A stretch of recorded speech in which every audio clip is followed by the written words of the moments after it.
Hello and welcome, I'm ELD, and this is Fast Effect Double Speed Magic the Gathering from ELD's Time Vault Games in Bellingham, Mass. Here we have Connor on Blue-Red Delver versus Lucas on a Blue-White Delver list that he has been refining. Lucas, a very accomplished player, and has taken to tweaking his deck towards our weekly tournaments. We have Wednesday and Friday events. The metagame does vary for our ELD Open series, but amongst our regulars, there is a bit of a metagame that is crystallizing, and Lucas has been kind of going after that. He's got both Wasteland and Back to Basics in this list, something that catches people off guard the first times they encounter it. And Connor here has set up a Ponder with a Dreadhorde Arcanist. We'll see if Lucas can allow this to resolve. It can be a steady stream of card advantage and removal if you have left unchecked. He does have the Stoneforge Mystic, which will eventually put an end to the Arcanist. And he will not risk it. He forces back and then dazes. A very interesting line. Opting to Force of Will first instead of just dazing.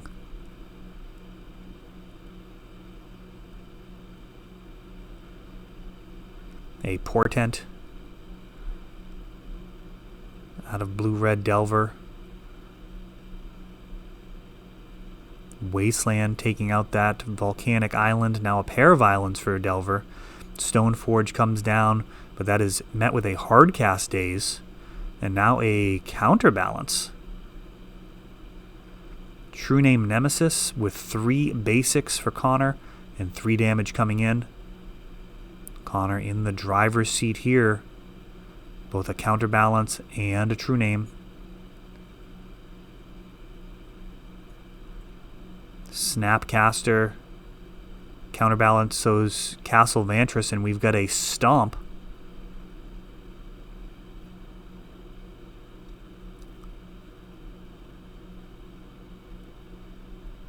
Stomp off of the Bonecrusher Giant's Adventure half of the card. A powerful new addition.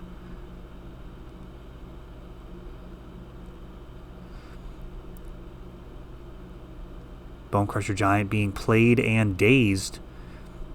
Stomp is actually a very potent answer to True Name Nemesis. You can throw a Stomp out there, make it so damage can't be prevented this turn after the True Name has blocked, say, a Spirit token.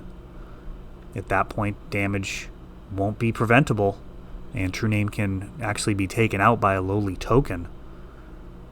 There's been several printings that go after True Name this past year. Plague Engineer perhaps the most notable, but Stomp is definitely one to be aware of if you're playing with or against True Name Nemesis. Lightning Bolt being revealed to counterbalance while Lucas is at 1, and that is going to get the concession. Not going to be able to stop that bolt from just finishing the game on the follow-up turn.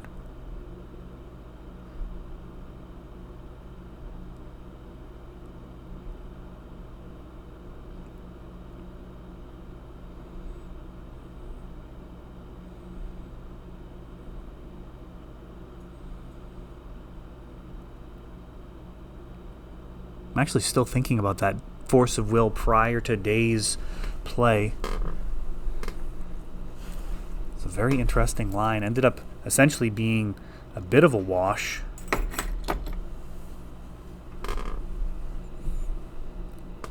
Really valuing the speed of getting down Delver. I'm sorry, of Stoneforge. Returning the land is a bit of a setback in terms of your development when you're trying to get to your 2-mana spell there.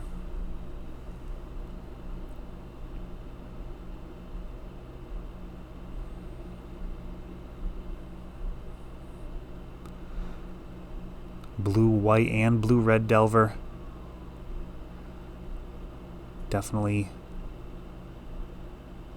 powerful strategies that feel very different. Blue-Red Delver has some nice reach with Lightning Bolt, especially when combined with Dreadhorde Arcanist or even Snapcaster Mage. You can actually deal lethal damage just with the burn in the deck. Even if your opponent had out some type of moat pillow fort, you could still potentially get through.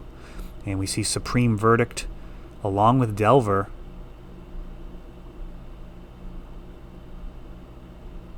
A combination not typically seen. Lucas's deck able to play at all sorts of different speeds here. It can play as a control deck, as an aggro deck. Very much up to the pilot, allowing Lucas to leverage his experience in the game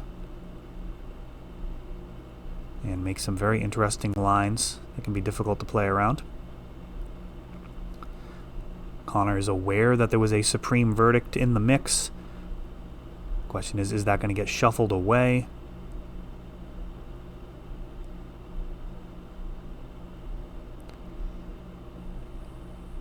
And I didn't follow that. I believe there was a shuffle after that Brainstorm, not allowing this Delver to flip. True Name Nemesis reveals a Delver of Secrets on top, and it's going to stick. So right now, Lucas ahead on board this counterbalance. Very defensive card when you're trying to maintain a position. Vapor Snag. Lucas tapping out for Vapor Snag. That's going to bounce this Delver back to hand.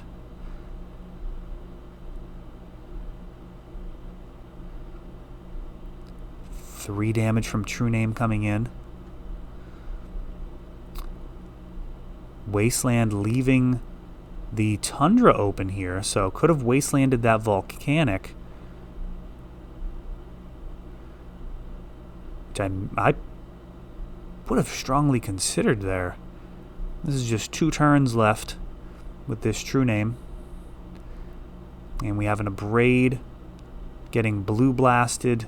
Pyroblast revealed off the top. And it looks like both players at 11, but Lucas gets the first swing here. Connor down to 5. Now the red mana being taken offline. Can Connor find a way to punch through an extra 5 damage? No, he certainly cannot. Even if he had a Volcanic, it would only enable a single bolt. He would have needed double red there to dig out of that hole. And Lucas takes it down on the back of 2 of those True Name Nemesises. We're going into game number 3.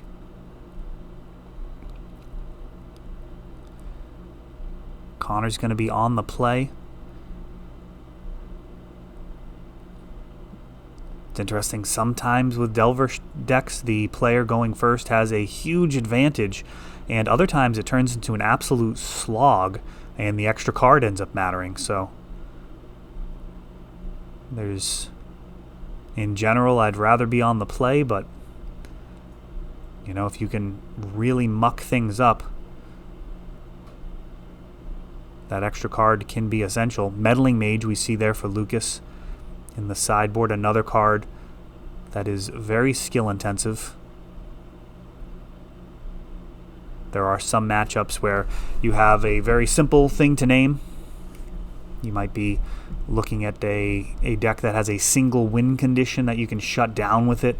Show and Tell decks, naming Show and Tell can be pretty strong. Ad Nauseam Tendrils decks going after the Storm spell that they are running can often be the right play, but there are times where you actually need to stop them from resolving a card like Ad Nauseam. That's going to allow them to find an answer for your Meddling Mage and at the same time find the win. So big fan of Meddling Mage. That and Cabal Therapy. There's a pretty wide gulf in between the best players and people who are still leveling up. And everyone's always leveling up, to be fair. Delvers mirror each other. The first one's flipping for Connor with a Lightning Bolt. And he's got a Ponder, perhaps digging for a red source.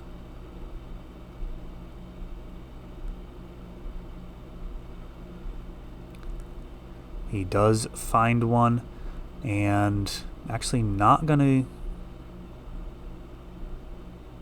be firing it off until after the transformation. He gets a little bit of information. Wasteland takes out that Volcanic.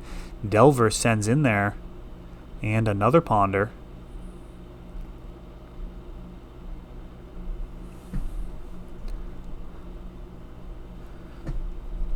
That Lightning Bolt being denied actually pretty important here.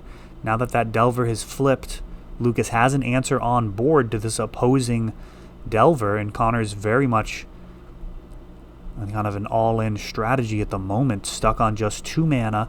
That Mystic Sanctuary have to enter tapped, only taps for blue, and is vulnerable to Wasteland. Counterbalance, a card that's happened all 3 games now. Will it resolve this time? A Brainstorm in response.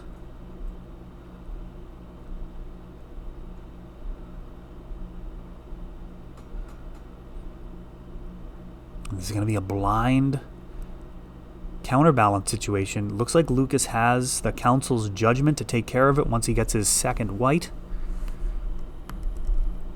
The 3 mana slot, perhaps the toughest. And he's going to go for a Stoneforge Mystic. Did that resolve without the counterbalance check? Or did that just go super fast? This is fast effect. We are running at double speed. So someone missed a counterbalance trigger, either me or Connor. Batterskull resolving either that or he... No, he wouldn't know. This time there's a Ponder being countered by a Portent on top. Couldn't have known what that was. The Prismatic Vista is on top of the graveyard.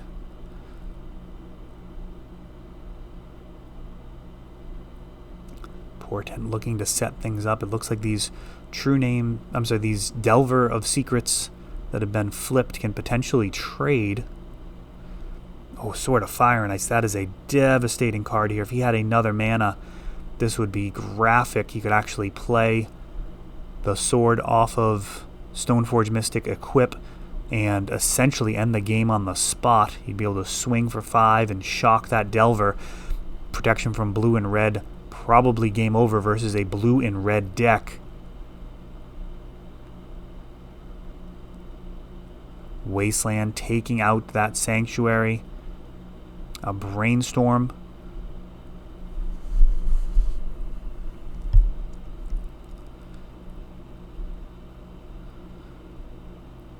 Connor finding his colored mana source here. He's got a fetch land. And he's going to fetch up that Volcanic.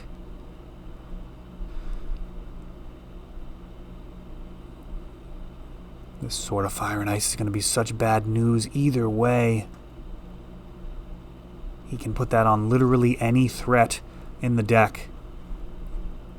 And it is an absolute monster. Protection from Connor's entire deck, plus drawing an extra card a turn. He's going to opt for Batterskull.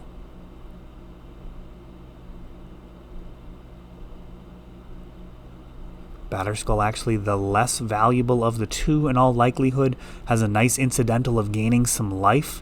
He'd much rather that this gets hit with an Abrade than the Sword of Fire and Ice.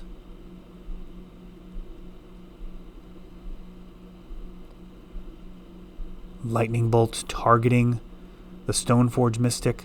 Sword of Fire and Ice coming in. And now he has 2 bodies that can pick up this sword. Batterskull carrying a sword is a very scary thing. That's going to be doing 8 damage a turn, just a 2-turn clock, and getting some card drawing along the way. Prismatic Vista. A welcome draw here. Lucas can just kind of maintain the course. He's going to be fine, adding to his mana base.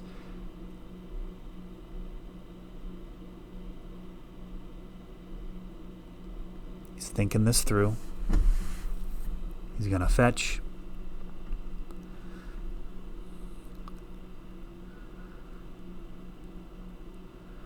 And go to equip. Got a Vapor Snag on the Delver. He's able to swing for 4. Delver is easily replayed for 1 mana, but then countered by the counterbalance. So very solid play all around here. Portent setting up the counterspell effect of Counterbalance, and Lucas targeting the Delver, playing around any potential removal. Would have been a blowout if he tried to put it on the Germ and then had that Vapor snagged. Not as easily recouped. Now the sword comes together, the long-term plan here. Where does he throw this extra 2? Presumably he's just going to go face, shut off fetch lands, and Force of Will. He's got plenty of life, so he's not super worried about the crackback of these Delvers from 21. It's not really going to matter. Echoing Truth could be part of a winning combination here. He's going to need to get rid of the sword and have an answer for the Germ. Oh, and he swings here. A double block was a possible way of dealing with this 4/4. Swords to Plowshares is countered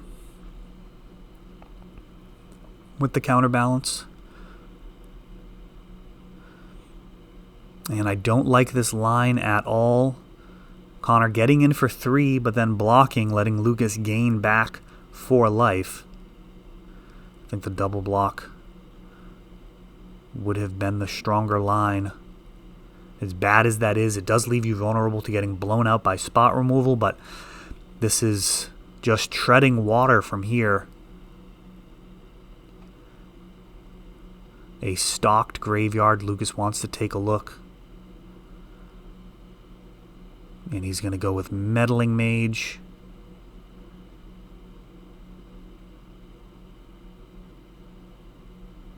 A Pyroblast takes out the Mage. Portent.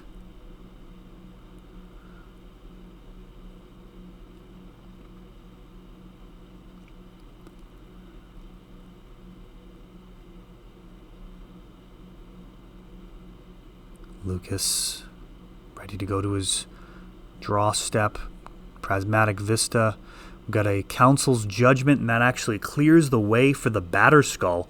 Lucas going for the throat there and is rewarded with a very tough victory in 3 games. That is all for this one, but don't worry, there is a lot more. You can check out our older videos, and we're always putting out new videos from ELD's Time Vault Games in Bellingham, Massachusetts. If you want to help the channel, of course, you can like, subscribe, share, tap that notification bell so you can know the next time our new videos come out. Thanks for watching.